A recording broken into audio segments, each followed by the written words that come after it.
So Ethan, what are you cooking here? I spent hours on end hunting, caught me a bullfrog. We're cooking it live, and we're gonna enjoy. It was all weekend in the making, and now we enjoy on Tuesday. So what additions do you think you should make to your team? I think the one piece that could really take my team to the next level is Calvin Ridley. If only someone would make a trade offer. And how do you feel about Kenyon Drake? Making it to this high point on the mountaintop, it makes me think that Kinetic Kenyon should be here. Cut. This week we started a little different. That was Ethan, highest points of the week. Making a call out to the Bullfrog himself, the no longer Bullfrog, Mr. Tommy Blythe, Ricky Bobby. Great movie. Welcome back. I hit my son. A little morning recording before work. So we're going to get right to this thing. It's just me for the first time. We'll kick it off. Our most shocking of the week, Mr. Josh Gitlin, 2-0 in his last 2 weeks, wins against myself and Jake, who's not here right now, obviously. Super impressive. His team's gotten a big boost from a player that we thought would be really good this year. Didn't know how good, but Ken Walker adds to his core of David Montgomery and Dalvin Cook. He's got an interesting team. Could add another receiver, could add another player, but he's a team to watch. Our most disappointing is the team he beat, Jake. Barely broke 70 points. Wasn't our lowest score of the week. Enrique, who was our lowest scorer, will get us that video, hopefully before next week's episode. Orlando folk, please get him to get that in. But Jake, most disappointing. Unanimous selection, might I add. Our sports route start of the week. We have 3 different choices. My pick was Kenneth Walker, the aforementioned. Did great in his first starting role. He's going to be a player to watch, and he's definitely going to be a league winner. Not in this league, but in other leagues. Jamar Chase was our 3rd vote, and Jake Hamilton picked Mr. Stephon Diggs, who had yet another big week for Ethan McGrady, our highest points getter. Our Dinkle Dud of the week, a unanimous selection in Justin Herbert. Most pass attempts in NFL history without a touchdown. Extremely bad against a defense that has been pretty good. Broncos offense has not, but that defense has been pretty good this year. Makes it even worse that Russell Wilson can't cook. Our clutch player of the week is the running back for the Chargers, Austin Eckler, who did have a pretty big game, helped Josh win and elevate his standings in our power rankings. And, that's the most important part here. And I do want to preface this with, Jake and I had this conversation where, a dull week. We kind of exhausted our production budget, and we got to go back to the drawing table and come up with some nice ideas for you folks. So we'll get to that. But to kick off our rankings, coming in at number 14, the Dinkleberg, the Dinkleman himself, James Dumais. Made some trades this week. Should be better on paper. Now has a quarterback in Geno Smith. Carson Wentz out 4 to 6 weeks. But Geno Smith's been on a tear. He's been impressive. Added another first at the price of George Pickens. A trade that many don't see as even, but he doesn't want to come in last. And, quarterbacks go a long way in making sure that doesn't happen. Coming in at number 13, Remy Loeffler.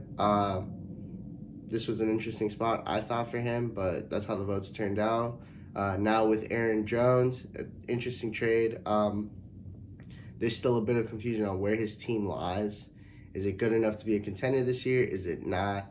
He now adds Lamar and Aaron Jones this year. He doesn't have any draft capital, so that's going to be tough, but we'll see. Coming in at 12 is Tommy. I thought it's interesting that Tommy's still here. He does have a good roster. He's gotten a bit worse this year, swapping Lamar for Kyler. Now with James Conner and Damian Harris at running backs, he's trying to get rid of Calvin Ridley, so keep an eye on that. Dalton Schultz in a second. Great trade. Coming in at 11 is Mr. Shocking himself, Josh Gitlin. Back-to-back wins. His team's really heating up. He could use another receiver, like I said before. So if anyone's in the market, but don't expect him to give up his first, Ken Walker, Monty, or Dalvin. Or even Trevor Lawrence. I don't think he'd give up Lawrence. Coming in at 10 is myself. We've embraced the tank. I got a team full of rookies. My oldest player is Jameis Winston, but after him, I have 2 second-year guys, Justin Fields and Jalen Waddle. So we've gone young. I like my team. I guess I also have Clyde. Clyde's on the trading block. If anyone wants him, you know where to find me. Coming in at number 9 is Steven. He beat me this week. Big win for him. In a close and competitive league, you take wins where you can get them. And Steven got them. And we'll see if his team can now move up in the rankings with Josh Jacobs off of his bye week, who's been insanely hot this year. Coming in at number 8 is Big Ricky, our lowest point scorer of the week. Bench Burrow for Brady. Burrow probably would not have won him the matchup, but would have held him away from lowest points scored. So I wouldn't go against Burrow if Burrow's playing any week. Tom Brady has been struggling this year, even with the cast of weapons that he has. Coming in at number 7 is Jake. He kind of pushed himself down on these rankings. Second lowest scoring team in the league this week. Running back position has been very up and down for him. So look for him to make a move at running back. Coming in at number 6 is Jacoby. Jacoby's kind of struggled also. He now has Gerald Everett in his back pocket, adding to his tight end position. Everett's been up and down, but he got him for a pretty good price. I'd say so, for a third next year in Isaiah Spiller, who hasn't played it down in the NFL yet. So good addition for him this week.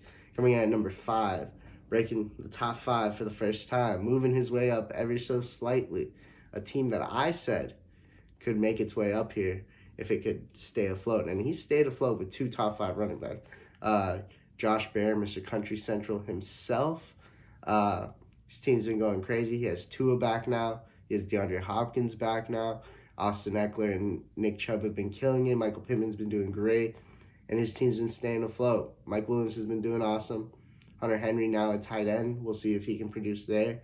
But still waiting to get back Deshaun Watson. This team could be one of those shocking contenders that we always see get into the playoffs and make moves. Coming in at number 4, Tom. He's one of the lower scoring teams as a whole this year, but has been able to do enough to win. We'll see if he can keep that up. He gets Dak Prescott back this week. Coming in at number 3, we've got the same top 3. Germs, another big week from Jamar Chase. His team's slowly but surely putting it together. He's got a couple duds here and there, but that's how the cards play out. Coming in at number 2, our highest point scorer, Ethan.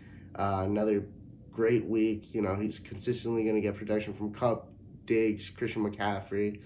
So that's holding him up right now. Coming in at number 1, our only undefeated team left, Andres. He's got the squad for it. He's got Josh Allen. He's got the receivers. He's got Kamara. He's got Ramondre Stevenson now, who looks great. I don't know who's going to beat this team. It's probably going to take a combination of Josh Allen being on a bye week or injuries or something. But right now, this man's got the hottest team in the league, and that's our rankings. A lot of changes. I think the most, the biggest jump was Josh. I think Remy had the lowest fall. And we're getting to the point of the season where you're either embracing into that tank, you're making moves for picks to winners now, or you're still trying to figure it out on your own. Well, next week we'll be back with a better episode, I hope. I hope you guys like the skit. If you haven't watched it, you probably like your son, so thanks.